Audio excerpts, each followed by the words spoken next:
যুবক তরুণ আবুল হামির তিনি যখন নামাজ পড়তেন 5 ওয়াক্ত, আল্লাহকে ডাকতেন, সকাল বিকালে জিকির করতেন।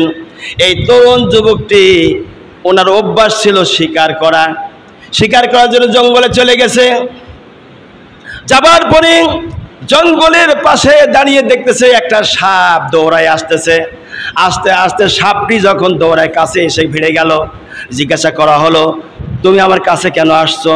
কয়, সাপের তখন জবান খুলে গেছে, সাপ বিপদের মধ্যে পড়েছিল। সাপকে এক সাপুরি তাড়া করেছে ধরার জন্য। সাপ শিকারী সাপকে ধরার জন্য তাড়া করেছে। সাপ তখন দৌড়াচ্ছে, হাঁপাইতে গিয়ে আবুল হামিরের কাছে এসে বলছে, ভাই হামির, আমাকে জায়গা দাও। সাপ যখন বলছে, আল্লাহ আমার এই বিপদের মুহূর্তে আমার জবান খুলে দাও, যে না আমি তার কাছে যাই, আশ্রয় চাই। আল্লাহ পাক সাপের কথা অনুযায়ী জবান খুলে দিলেন। সাপ মানুষের ভাষায় কথা বলছে, ভাই হামির একটু জায়গা দাও। হামির বলছে, তুমি সাপ, আমি কি করে জায়গা দেবো?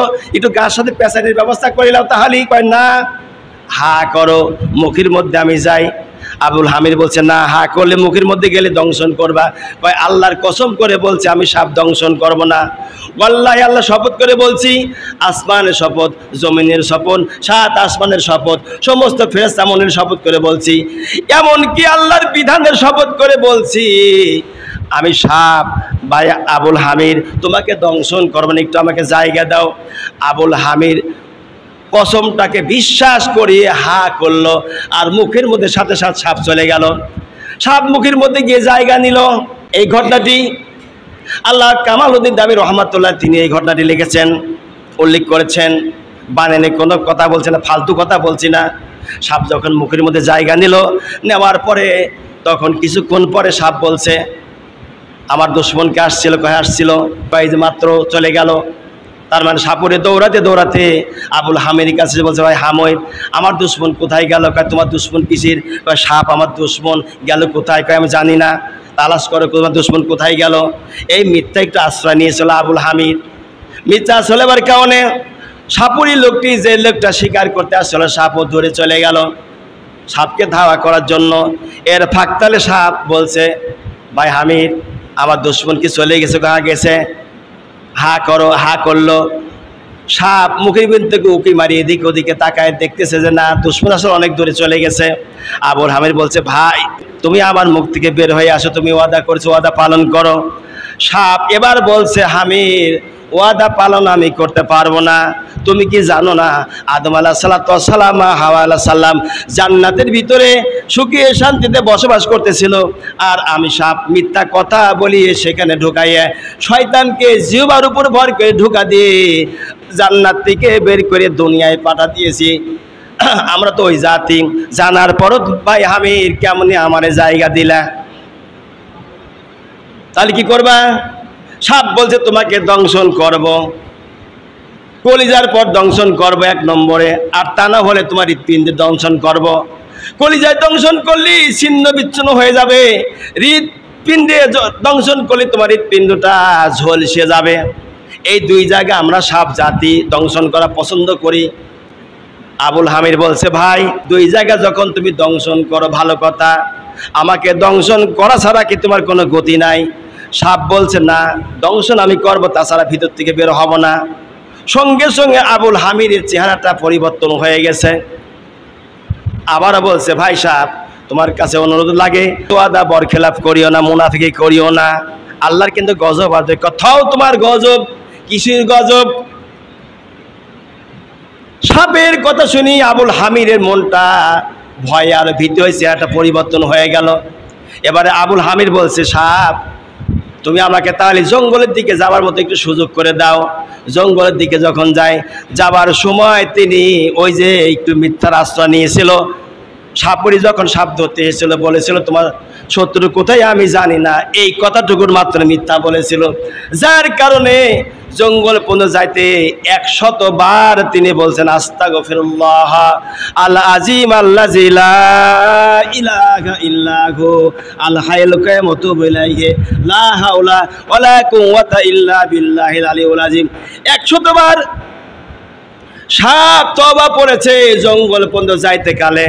আর আকাশ দিকে সে বলছে, আল্লাহ, সাপের সব কথা তুমি জেনেছো মালিক, আমার সাথে প্রতারণা করছে আল্লাহ, এর বিচার তোমার কাছে দিলাম, তুমি এর বিচার করিও।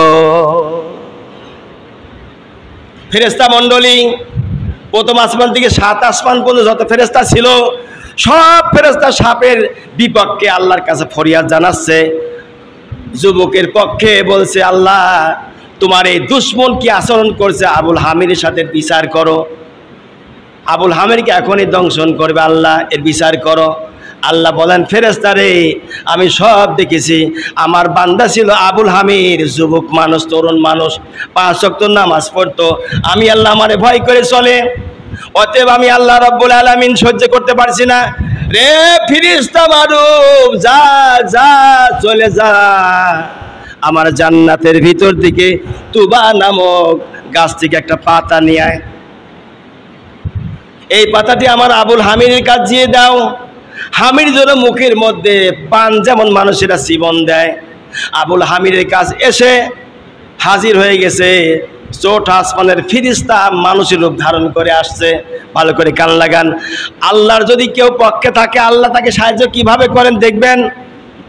এরকম উপকার আমি জীবনে অনেকই পেয়েছি, হয়তো এত বড় না হলে এরকম উপকার পেয়েছি আল্লাহর কাছে, আলহামদুলিল্লাহ।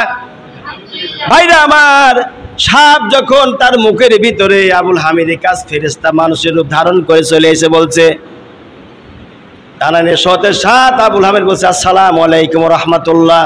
ফেরেশতা ওয়ালাইকুম আসসালাম ওয়া রাহমাতুল্লাহি ওয়া বারাকাতুহু উত্তর দেওয়ার পরে ফেরেশতা মানুষরূপী জিজ্ঞাসা করছিল, হামিদ রে তোমার অবস্থা এমন কেন? আমার দুশমন ভিতরে আমাকে অত্যাচার করতেছে। জিজ্ঞাসা করলো, ভিতরে কোথায় আছে? মুখের ভিতরে দুশমন আমাকে দংশন করার জন্য রেডি হয়ে রয়েছে, আমি তাকে আশ্রয় দিয়েছি বিধায় আজকে সে আমাকে দুনিয়া থেকে হত্যা করে যাবে, তাছাড়া যাবে না বলছে।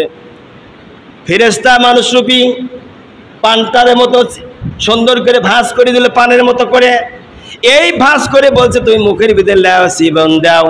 মুখের ভিতর দিয়ে জীবন দিল, দেওয়ার পরে এক জীবনে সাপের জবান বন্ধ, আর এক জীবন দিয়েছে পেটের মধ্যে সাপ খণ্ড খণ্ড হয়ে গিয়েছে, আর এক জীবন দিয়েছে পিছনের দরজা দিয়ে, যেই সাপ দংশন না করে বের হবে না ওয়াদা করলো, ওই সাপকে আল্লাহ রাব্বুল আলামিনের জান্নাতি গাছের পাতা, তোবা পাতা, তোবা বৃক্ষের পাতা, তৃতীয় জীবন যখন দেয়, সাপটা পিছনের দরজা দিয়ে খণ্ড খণ্ড হয়ে এই দুনিয়া থেকে বিদায় হয়ে চলে। আল্লাহু আকবার।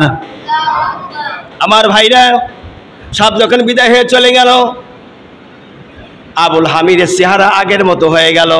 আবুল হামিদ জিজ্ঞাসা করলো, ও আল্লাহর বান্দা, আপনি কে গো? একটু পরিচয় দেন না, আপনার পরিচয় জানতে চাই। মানুষরূপী ফেরেশতা তখন বলছে, হামিদে শোনো, আমি দুনিয়ার সাধারণ কোনো মানুষ নয়, দুনিয়ার সাধারণ কোনো আমি লোক নয়, আমি হলাম 4 আসমানের সবচাইতে বড় ফেরেশতা, আমি মারুফ ফেরেশতা। আমাকে আল্লাহ রাব্বুল আলামিন দুনিয়ায় পাড়া দিয়েছেন তোমার সুবিধার জন্য, তোমাকে বাঁচানোর জন্য। জান্নাত থেকে তুবা নামক বৃক্ষের পাতা নিয়ে তোমার মুখে দিয়েছিলাম, তাই সাপ দুনিয়া থেকে বিদায় হয়ে চলে গেছে। হামিদ তখন সিজদায় পড়ে গেল, আল্লাহ তুমি এত মহান, তোমার পক্ষে যদি কোনো ব্যক্তি থাকে তুমি সবচাইতে সাহায্য তুমি তারই করো আল্লাহ। আমি জানতাম না আল্লাহ তুমি আমাকে পছন্দ করো। আজ থেকে ওয়াদা করলাম মালিক, যে পরিমাণ তোমাকে ডেকেছি তার চাইতে দ্বিগুণ পরিমাণ মৃত্যুর আগ পর্যন্ত তোমাকে ডেকে মারবো। বলি মারহাবা। আজকে আমরা, আবুল হামিদ ছিল যুবক মানুষ, তরুণ মানুষ, শুনি ঠিকই কিন্তু আমরা মনে রাখতে পারি না।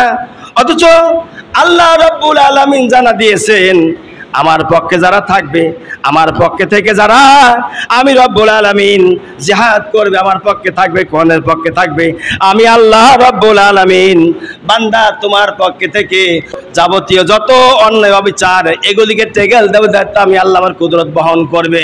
তুমি মনে রেখে যে তোমার খাবার ব্যবস্থা আমি আল্লাহ করেছি, কেন এই জমিন আমার, আসমান আমার, তোমার সৃষ্টি করেছে আমি আল্লাহ, হায়াত দিয়েছে আমি আল্লাহ।